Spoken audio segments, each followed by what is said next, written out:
Good afternoon, gentlemen. Uh, the outdoor temperature is 6 degrees plus 6 Celsius. It's raining and snow is melting. Altitude 860, and we're going uphill up to 2000 meters with our V-Sport Raccoon 65 backpack and the stuff we need when we will be there. There will be snow, and I would like to do some pattern composition in the field because it's the right moment. So my goal today is to add some camouflage to my backpack. So this is why I took this MTP backpack cover, and I have done a few modifications to it.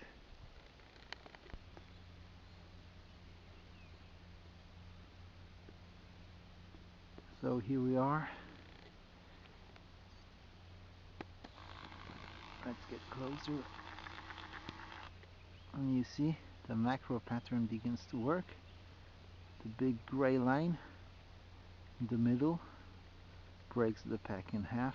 There's another one on the left. There should be another one on the right. This is something we'll have to address. And the 3D area is beginning to look like the woodland because it has green and brown, and the purpose of 3D is to have shade, and it gives depth, an impression of depth. So for the moment the first field test is successful. Okay, let's keep going. So I have sprayed the MTP. All the white spots have been sprayed with brown and gray to create some macro pattern and break this overall very bright MTP appearance and make it look a bit like branches, bark, or maybe even stones. Plus I have a first hypothesis of adding 3D. So 2 winter patterns, halo screen, and some green tree line and alpage halo screen, plus some of my flat dark earth cotton with my 2D pattern on it. So we will see if it works, and if it works we will be putting more of it. But now the question is where and how. So for the moment my pattern was just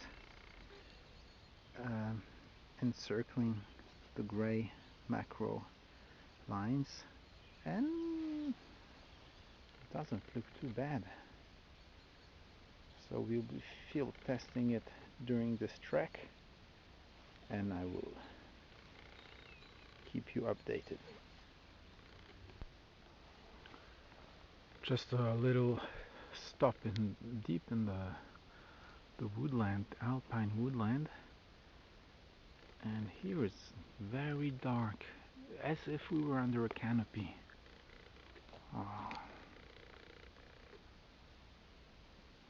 It's cloudy and dark, and here's the backpack.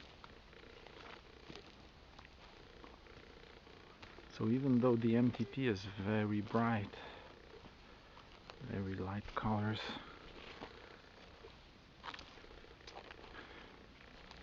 it seems dark here.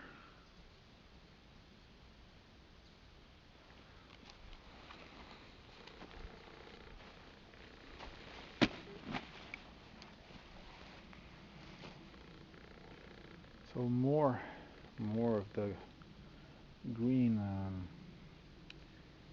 halo would be necessary.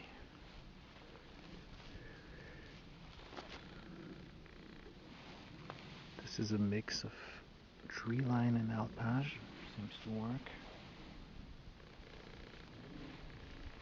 And the cotton performs well.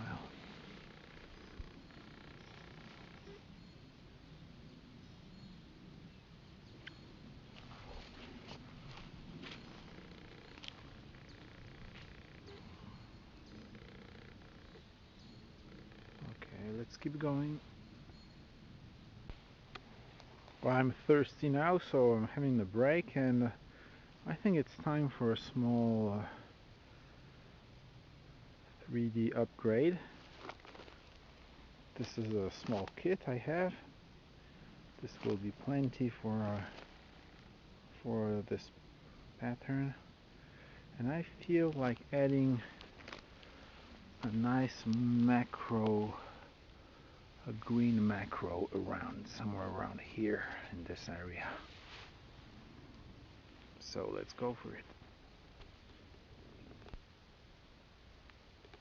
So that's it. Step 1 is complete. We have added our zip ties, and now we will insert green 3D elements. Alright, so 6 minutes later we have a big green spot macro pattern here. Well, maybe it's too much, maybe not. Well, time will tell. We have to field test it. As you can imagine, now I'm in the mood for adding more brown after adding green. Okay, but I have to go before it's dark.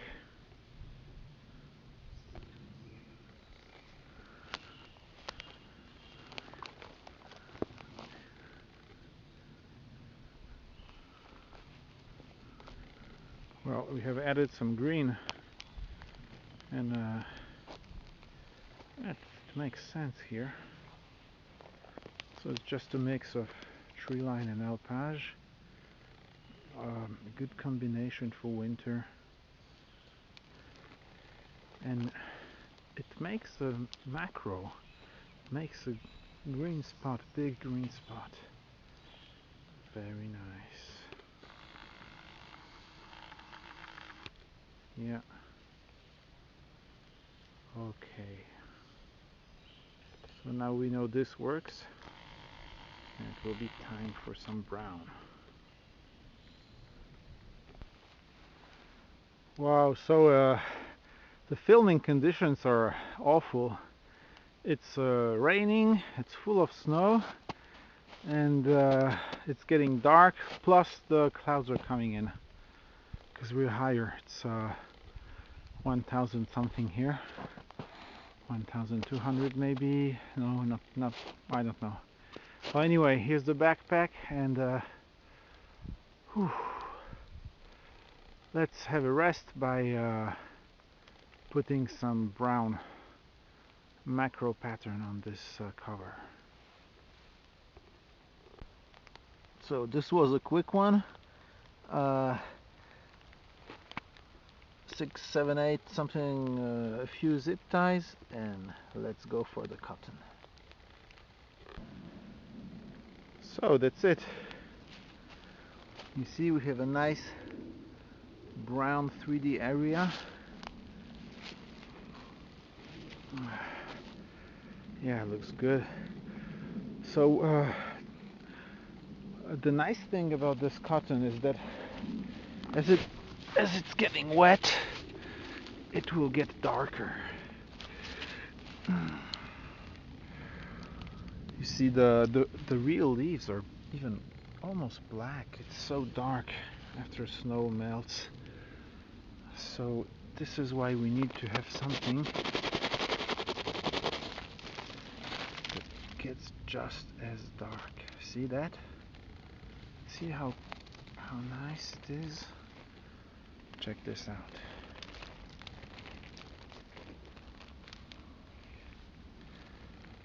You see? It got dark. And it will dry, and it will behave the same way the real leaves do. This is why it's much more realistic than using synthetic materials. Okay. Well, I can see the pattern is appearing. Move away a few meters. So as usual, the MTP is well, it's a desert camouflage. Awfully bright in here. But once you add your green and brown 3D plus the gray spots, I think it will be a winner. Alright, so now I have to get going because I still have like at least 2 hours of walking before my sleeping area. And the weather forecast was sunny for tomorrow, so let's hope they got it right, and we'll see the rest tomorrow. So today's first test, the distance of 30 plus meters.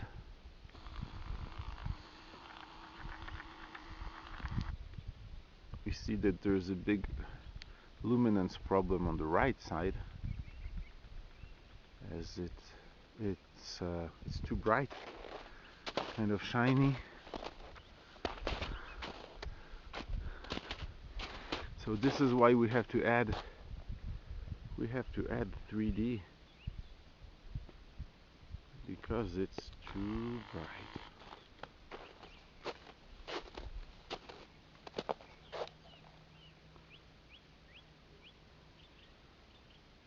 And I have to buy a better camera because this is really shit.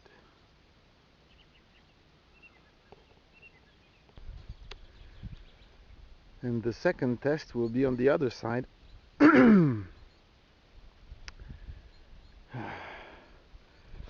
Where the sun is coming.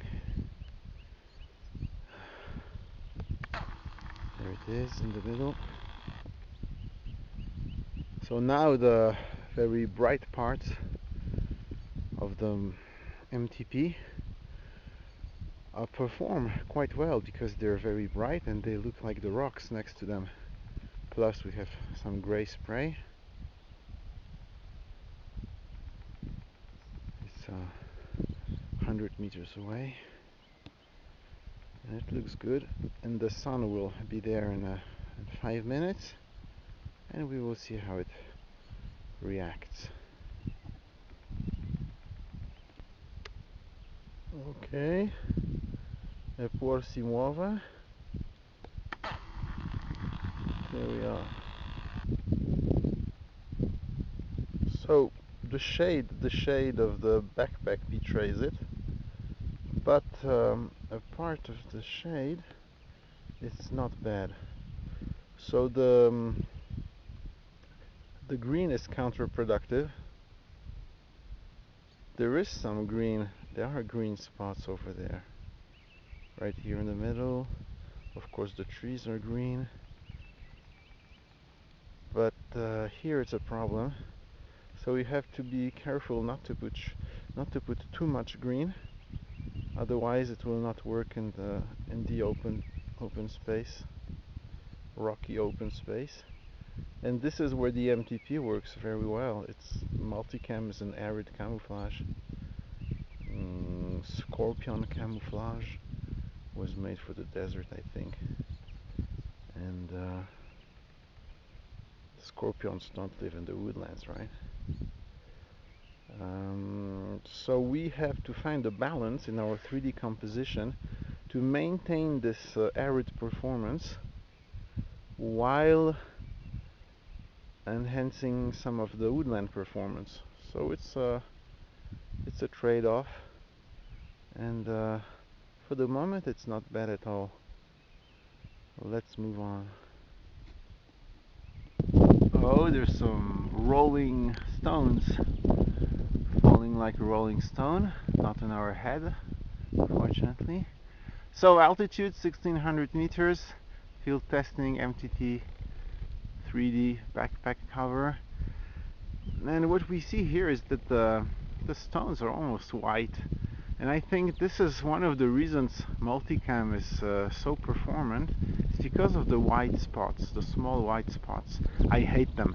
They're counter-performant in woodland, short distance, but from afar in arid environments, it works because of the white spots. And I have covered all the white spots here with gray spray, so I have lost some performance, but we will overcome this by adding, if necessary, white 3D, almost white 3D. I call this ivory color, gray and ivory 3D for rock emulation. So, but I haven't any ivory halo screen in my backpack, so this is a project we'll be back in the workshop. One of the good things with this spot and other similar ones is that you don't have to carry so much water for the first 1,000 meters because fresh water. So we'll fill up our canteens because there will be normal water up there. We're encountering some wildlife, squirrels and chamois. What's the English word for chamois? Mountain goat, I don't know. They have perfect camouflage, they have perfect colors, but you see here, you can recognize the legs, the shape, because the background is white, so you have to be careful, no matter how good your camouflage is. What's behind you? What does the observer see? And the goat is not moving, he's afraid of me. I didn't see him at first. He moved, I heard him, and then I detected the movement, and this is the usual sequence: movement and detection, and obviously identification because of the white background. So even if you're detected, maybe you can avoid identification if your camouflage blends in with the background. And this is the whole idea of what we're doing here. Okay, let's go. He's afraid. I will now wear my Vertex digital overall because I was wearing, you see, coyote and dark green, which is very good for this environment. But let's get white.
This is a perfect spot to understand how important stealth movement is.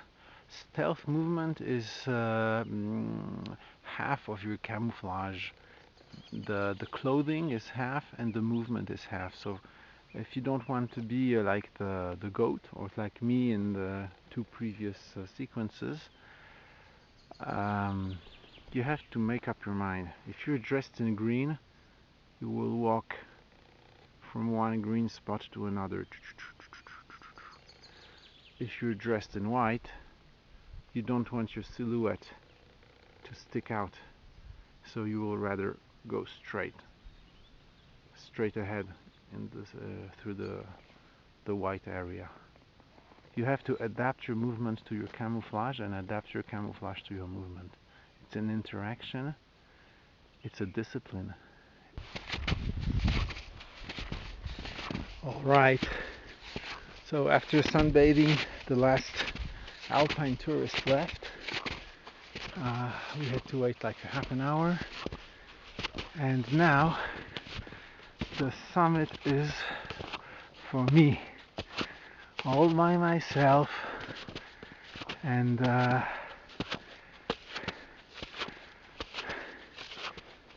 it's really a pleasure to be here. Alright, I can see the cross. In nomen Pater, Filius et Spiritus Sancti. Amen. Amen and Alleluia, because I'm getting hungry and I have no food. Since it's Lent, I left with only 3 peanut butter and jam sandwiches. And I'm really hungry. I will assault the supermarket when I come back. I was thinking about salmon, good chocolate cake, some mon chéri.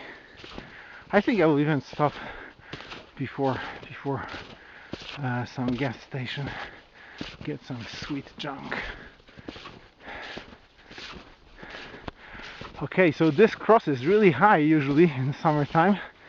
It means we're standing over like I don't know, 1.5 meters of snow. Crazy.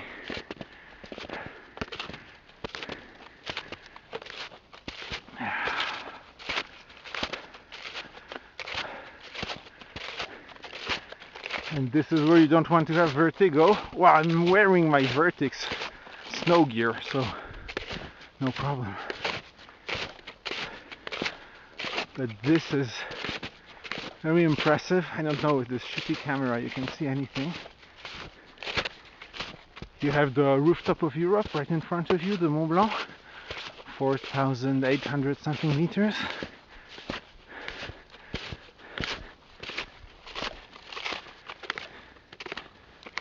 Here the snow melted.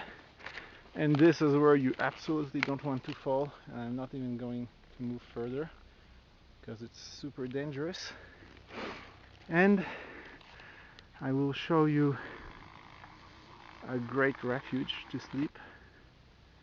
It's down there. This shitty focus doesn't work.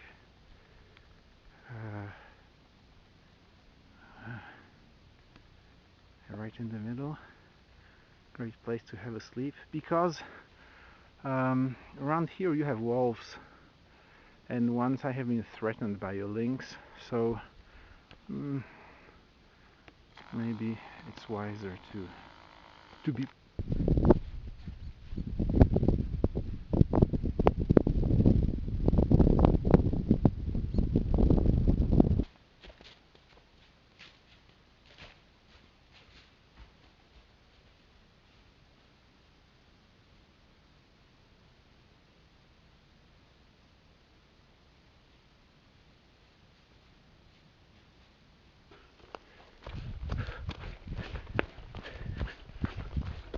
okay. In 10-15 minutes we'll be next to the stream that will lead us to the car.